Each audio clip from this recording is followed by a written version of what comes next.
half अंदर में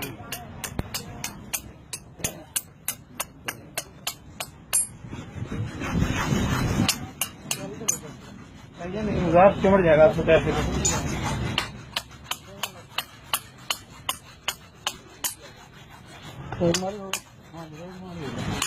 यार इधर उधर मान जा यार तू तो मान जा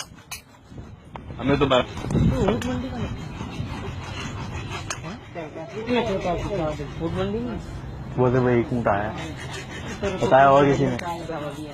मंडी भी नहीं लगी